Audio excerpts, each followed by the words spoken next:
Hi friends, నేనైతే videos పెట్టేసి అయితే చాలా డేస్ అయిపోతుంది. ఇప్పటి నుంచి అయితే నేను రెగ్యులర్గా వీడియోస్ అయితే పెడతాను. ఇది వచ్చేసి మా తమ్ముడు హైదరాబాద్ వచ్చాడని చెప్పేసి నేను వాడిని జూ పార్క్ అయితే తీసుకుని వెళ్తున్నాను. మేమైతే వెళ్ళే దారిలోనే తీసుకువెళ్ళిన స్నాక్స్ తినేస్తూ ఉన్నామన్నమాట. మార్నింగ్ అయితే ఇంకా మేము లేచిన తర్వాత హడావిడిగా రెడీ అయిపోయి, అంటే అన్ఎక్స్పెక్టెడ్ ప్లాన్ అనమాట. ఇంకా సడన్గా స్టార్ట్ అయిపోయాము. ఏం తినలేదు. ఇంకా అక్కడికి వెళ్ళిన తర్వాత తినేయొచ్చులే అని చెప్పేసి జనాలను చూస్తున్నారు కదా, ఫుల్ అంటే ఫుల్ ఉన్నారు. అక్కడ టికెట్ కౌంటర్లోకి వెళ్ళడానికి కూడా ప్లేస్ లేదు. ఇంకా నేనైతే టికెట్స్ ఆన్లైన్లో అయితే బుక్ చేసేసాను. అంటే నార్మల్గా అంతమంది ఉండరేమో, అంటే ఇది సమ్మర్ టైం కదా, ఇంకా పిల్లలు అందరూ వెకేషన్కి వెళ్తూ ఉంటారు కదా, అందుకే ఫుల్ జనాలు అయితే ఉన్నారు. మా తమ్ముడు అయితే నాకు వీడియో అయితే తీస్తున్నాడు, కానీ వాడికైతే సరిగ్గా తీయడం రావట్లేదు. ఇంకెందుకులే అని చెప్పేసి నేను ఫోన్ అయితే తీసేసుకున్నాను.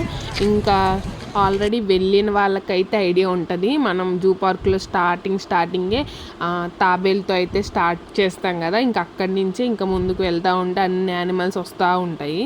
ఇక్కడ వచ్చేసి వైట్ టైగర్, నేను అంతకుముందు చూసాను కానీ ఇంత దగ్గరగా చూడలేదు. అదైతే చాలా దగ్గరకు వచ్చేసింది. వీడియోలో అయితే అంత క్లారిటీ కనిపిస్తుందో లేదో అయితే తెలియదు, కానీ దగ్గరకు వచ్చి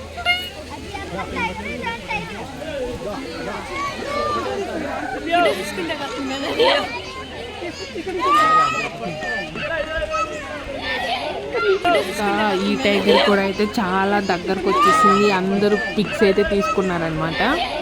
నేను కూడా మా తమ్ముడికి కొన్ని పిక్స్ అయితే తీసాను.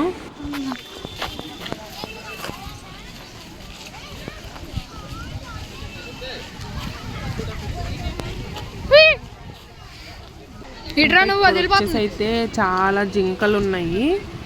వాడు జింకను చూడడం కూడా ఫస్ట్ టైమే. ఆ జింకని చూసి కూడా చాలా ఎక్సైట్ అయిపోయాడు.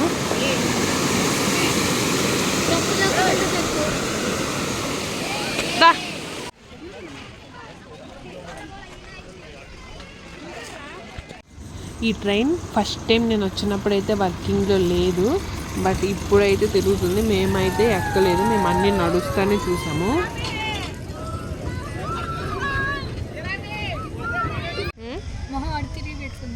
ఎవరు జిరాఫీ అంట మొక్కం అటు తిప్పి పెట్టేసుకుంది ఏంటి అనేసి అయితే వాడు అడుగుతున్నాడు.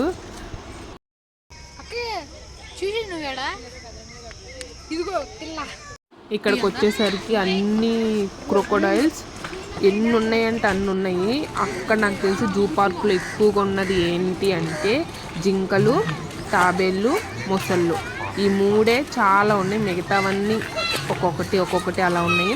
మేమైతే ఇక్కడ ఇంకా స్నేక్స్ చూద్దామని చెప్పేసి స్నేక్స్ దగ్గరికి అయితే వెళ్ళిపోయాము. స్నేక్స్కి సపరేట్ పేమెంట్ ఉంటుంది అక్కడ, సమ్ 30 రూపీస్ ఎంతో ఉంటుంది. ఇంకా స్నేక్స్ స్టార్టింగ్ నుంచి ఇలా ఇంకా అలా ఒక్కొక్కటి కొన్ని మనం చూడని కూడా ఉంటాయి కదా అనేసి చెప్పేసి అయితే మేము ఆ స్నేక్స్ కూడా చూడడానికి అయితే వెళ్ళాము. ఇంకా సఫారీ దగ్గర ఎలా ఉందో చూద్దాము, కొంచెం ఖాళీగా ఉంటే ఎక్కుదామనేసి చూద్దామని వెళ్తే అక్కడ జనాలు అయితే ఫుల్ ఉన్నారు అసలుకి క్యూలో. ఇంక ఇదంతా కాదులే అనేసి అక్కడ ఎలిఫెంట్స్ ఉంటే ఆ ఎలిఫెంట్స్ని చూసేసి మేమైతే ఇంకా బ్యాక్ వచ్చేసాము. ఇంతే ఈ వీడియో. లైక్ చేయండి.